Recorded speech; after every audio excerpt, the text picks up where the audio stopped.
You're watching The 7 from WATE 6 on your side. Good evening, I'm Bo Williams, and welcome to The 7. Let's take a moment and get a look at the Big 7 stories. And first on our list, happening over the last half hour, is protesters linked arms in Market Square.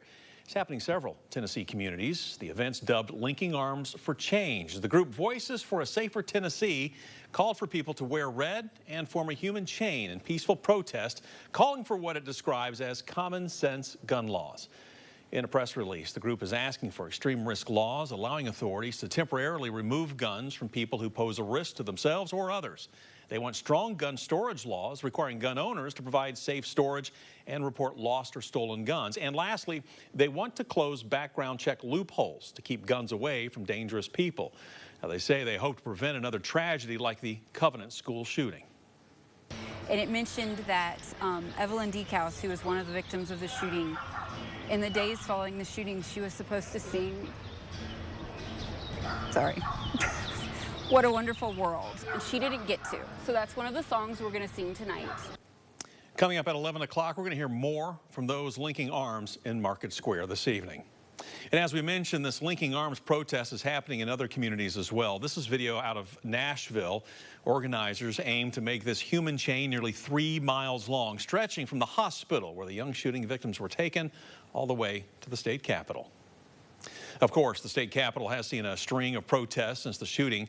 Last night, demonstrators filled up the legislative plaza and inside the capitol asking for stricter gun reform. People carried 6 caskets representing the adults and children killed at Covenant School. House Majority Leader William Lamberth called an end to the legislative day just before the House was set to hear a bill that would potentially allow teachers to carry guns in schools.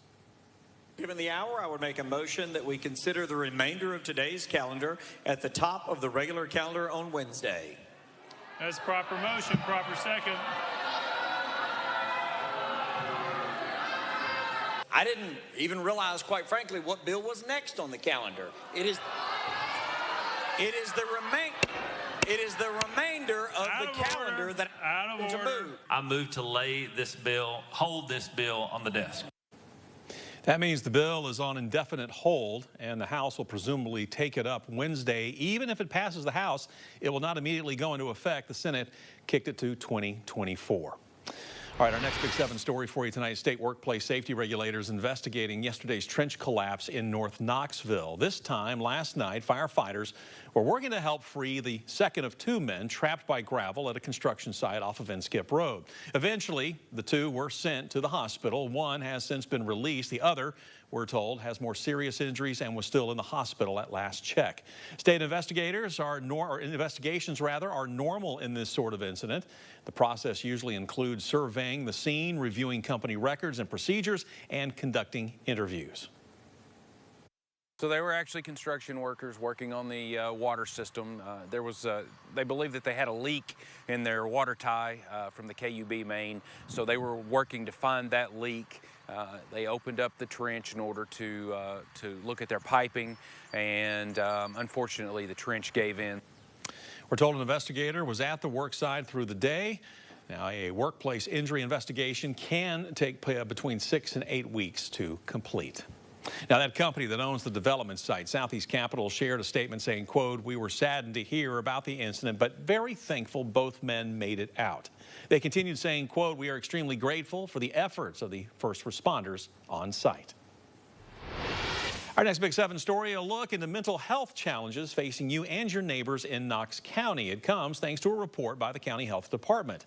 The department and UT Social Work Office gathering mental health providers and community members, pairing that with data on some tough topics like homelessness and trouble that children encounter during their school-age years.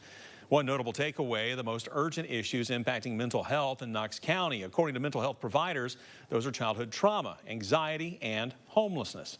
And when it comes to what people keeps people from taking advantage of the mental health resources offered, the top 3 were lack of transportation, knowing about the services, and access issues like cost, insurance coverage, or capacity at a provider. But KCHD epidemiologist Dr. Corrine Tandy says one positive finding was something that was not listed as among the biggest barriers. One of the things we asked about was stigma. So we were we were encouraged to see that stigma was not in these top three, barriers or issues that were really impacting. We know, of course, that that's still a concern. There are some people that do not feel comfortable acknowledging that they feel a certain way, and they may and then they may have a difficult time connecting with services that they may be in need of.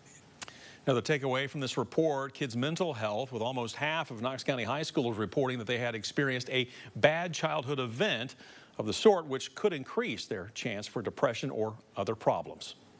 Our next Big 7 story, hearing from Knoxville's police chief tonight about the declining crime numbers put out yesterday covering the first quarter of the year. Property crime down 14% across Knoxville, while murders are down 33% compared to the same time last year. KPD Police Chief Paul Noel believes many factors contributed to crime dropping, including the reorganization the department did in October. What you're also seeing is this is a byproduct of the reorganization that we did in October. We had 2 districts and then we expanded to 3, but more importantly, that put more police officers on the street by taking some of the centralized functions that was centralized across the city, put them under the command of our district captains, and really trying to engage with the members of the community to problem solve at the lowest level. Chief Noel says the department is focused specifically on continuing to decrease violent crimes. Our next Big 7 story, a morning wreck near Madisonville. We're working to get answers about a crash that happened along Highway 68. The police department there had to close the road between Watson Chapel and Thompson Road this morning as helicopters landed to pick up people hurt in the incident. Still no word on the cause or the names of the victims at this moment.